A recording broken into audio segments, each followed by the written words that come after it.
Voilà les amis, le huitième sujet que je voulais vous proposer, c'est la fintech ou les fintech. Fintech et inclusion financière.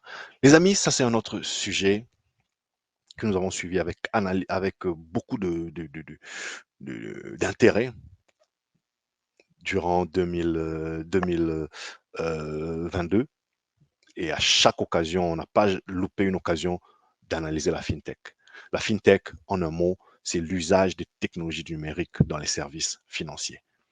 Aujourd'hui, la banque, le métier de la banque, le métier des paiements, le métier du transfert d'argent, il a tellement évolué, il a tellement adopté et intégré les nouvelles technologies de l'information et de la communication que il a permis, il a permis non seulement une innovation, mais aussi il a permis pour l'Afrique, par exemple, un incroyable levier d'inclusion financière. C'est comme ça qu'on peut, par exemple, voir à travers l'Afrique, surtout l'Afrique subsaharienne, mais et même dans d'autres pays, dans d'autres régions du monde, mais restons-en à l'Afrique qui nous intéresse le plus, une certaine prise en compte des populations qui autrefois n'étaient pas considérées par des institutions bancaires traditionnelles. Ainsi, la maman du marché peut recevoir son paiement par son M-Pesa. Ainsi, deux personnes qui ne sont pas bancarisées peuvent s'envoyer de l'argent, envoyer et recevoir de l'argent sans avoir un compte bancaire, alors qu'à l'époque, il fallait avoir un compte bancaire. Il fallait que l'autre aussi ait un compte bancaire. Donc, du coup, pour envoyer un peu de sous à ta pauvre grand-mère au village, c'était la galère. Il fallait trouver quelqu'un qui là-bas pouvait recevoir de l'argent. Mais aujourd'hui, à travers son petit téléphone, qui parfois n'a même pas besoin d'être un téléphone de dernière génération, peut recevoir par un SMS la preuve d'un paiement, se rendre au coin auprès du vendeur M-Pesa ou Orange Money ou RTL Money ou Tigo Cash et puis il récupère son argent. Voilà ce que la fintech fait dans notre quotidien. Voilà ce qu'elle a fait et ce qu'elle va continuer de faire. Pour cette raison, c'est absolument une tendance que nous allons suivre en 2023, surtout dans sa composante de l'inclusion, surtout dans sa composante inclusion des populations qui, par le passé, étaient complètement exclues des circuits financiers formels. Vous savez, en Afrique, c'est un peu comme nous avons tous vu une révolution, notamment il y a 25 ans, lorsque la téléphonie mobile a commencé à envahir notre quotidien et à traverser toutes les couches sociales finalement, y compris la grande majorité d'entre nous Africains qui n'avaient jamais vu un téléphone fixe, par exemple, un téléphone filaire. Vous savez, beaucoup d'entre nous n'avaient jamais vu un téléphone fixe de leurs yeux. Mais vers la fin des années 90, donc il y a aujourd'hui pratiquement 25 ans, lorsque la téléphonie mobile a commencé à nous envahir, beaucoup sont passés de jamais vu un téléphone, sauf à la télé ou dans un film, à être propriétaire d'un téléphone fixe. C'est le fameux leapfrog, le fameux saut de grenouille qui a tant été analysé, décrypté ici, où on passe de absolument rien à la technologie de pointe en sautant une étape qui, peut-être en Occident, a été une étape sine qua non, une étape importante de la compréhension de ce phénomène-là.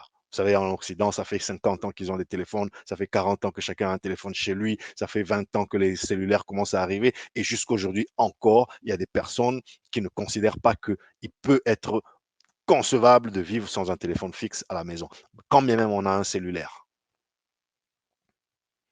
Alors qu'en Afrique, nous, on s'est pas tracassé plus que ça, puisqu'on n'avait rien de toute façon. Et puis le cellulaire est venu. Qui va déployer des fils, des câbles électriques, des câbles, des téléphones filaires, alors qu'il y a la technologie cellulaire et qui nous a envahis à bon prix.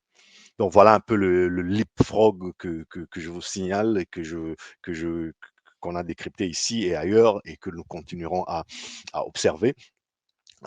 Mais il y a aussi, les amis, une autre tendance. La tendance, c'est un peu le petit David, c'est-à-dire la fintech qui serait en train de terrasser le grand Goliath des opérateurs télécoms et banquiers traditionnels à certains égards. Ce sera quand même intéressant d'observer et de décrypter en 2023 et au-delà, notamment la capacité des fintechs à débaucher auprès des grands opérateurs télécoms. J'ai partagé avec vous quelques papiers dans Jeune Afrique et dans d'autres aussi qui parlent des fintechs qui commencent à chasser sur les terres des grands télécoms, donc aujourd'hui des grands opérateurs télécoms, voire des banques. Aujourd'hui, il n'y a plus de complexe. On commence à voir de plus en plus de talents, de cerveaux numériques qui n'hésitent pas à démissionner d'une grande banque pour aller rejoindre une petite fintech. Parce que les fintech commencent à avoir cette capacité à attirer des cerveaux, à attirer des capitaux, à attirer des investisseurs. Donc, c'est une tendance qui sera franchement à observer en cette nouvelle année 2022 parce qu'on est en train de voir vraiment un retournement où le petit David commence vraiment à tracasser et à terrasser le grand Goliath. Mais les amis, il y a quelques remarques quand même quand on parle de fintech, de l'éclosion de cet écosystème. C'est l'aspect un peu, vous savez, l'attitude de la plupart, de beaucoup, je dirais peut-être pas la plupart, mais en tout cas de beaucoup, pas mal de nos États en Afrique, souvent accusés de paresse intellectuelle et de manque de créativité, tout simplement dans leur acharnement à taxer, à fiscaliser les services fintech notamment. Tout ce qui est perçu, tout ce qui est vu comme une vache à lait, allez, on tombe dessus avec cette culture de la cueillette et du ramassage et taxe, taxe, parce que là, c'est de l'argent qui circule dans les nuages. Donc, il n'y a pas beaucoup. Donc, c'est très rentable comme service. Mais ce n'est pas parce que c'est très rentable qu'il faut toujours que l'État, très paresseusement, se rue dessus. J'ai vu des papiers, on a travaillé des papiers cette année qui, par exemple, là, c'était un article qui qualifiait ça carrément, ces taxes sur le fintech, de lazy tax. Et on a vu par exemple ce titre qui disait pourquoi cette obsession des gouvernements à taxer les fintechs pourrait vraiment se retourner contre eux. Vous avez probablement suivi où que vous soyez, Ouganda, Zimbabwe, Tanzanie, Ghana, Cameroun, RDC. Dans beaucoup de pays africains, il y a eu une version ou autre de ces lazy tax, de ces taxes tout à fait paresseuses qui s'apparentent à la cueillette et au ramassage et qui, pour la plupart d'ailleurs, sont vraiment à la limite de l'iniquité. On en reparlera. Demain, je vous ferai un parti pris congolais un format similaire et on parlera par exemple de la taxe RAM dont il ne sera pas question ici, mais vous rappelez encore le registre des appareils mobiles dont il a été question en RDC. Il a été beaucoup commenté. Je vous en ferai, je vous donne déjà un spoiler. Il est dans mon top 10, dans mon top des sujets qui ont marqué la BISTEC en RDC. Je vous dirai pourquoi.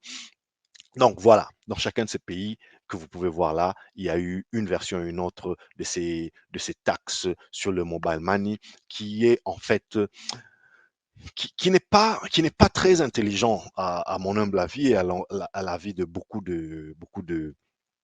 d'observateurs de ce secteur, tout simplement parce que souvent elles ont la fâcheuse propension à limiter l'accès aux solutions numériques pour les plus pauvres, ceux qui en ont le plus besoin. C'est pour eux que eux, on pourrait utiliser ces services numériques pour justement mettre fin à cette fracture numérique qui arrive, qui domine le continent africain. Mais non, au lieu de ça, on va se retrouver à les taxer doublement et donc les décourager. Finalement, les gens vont préférer faire 20 km à vélo pour aller chercher du cash plutôt que faire du mobile money, parce que le mobile money, il y a des commissions, des commissions, des commissions qui sont, enfin, d'abord des taxes qui sont prises et que les opérateurs, eux, se voient bien obligés de reporter et de passer au consommateur final. Finalement, on arrive à un moment où ça n'est plus intéressant de faire des transactions électroniques. On préfère garder son argent sous le matelas ou faire comme d'habitude, comme on l'a toujours fait depuis la nuit des temps, 10 km à vélo pour aller récupérer un transfert d'argent. Donc, un peu d'intelligence, un peu de perspicacité de la part de nos autorités ne devrait pas nous faire du mal en ce qui concerne le traitement et les incitatifs que l'on doit lancer face au fintech.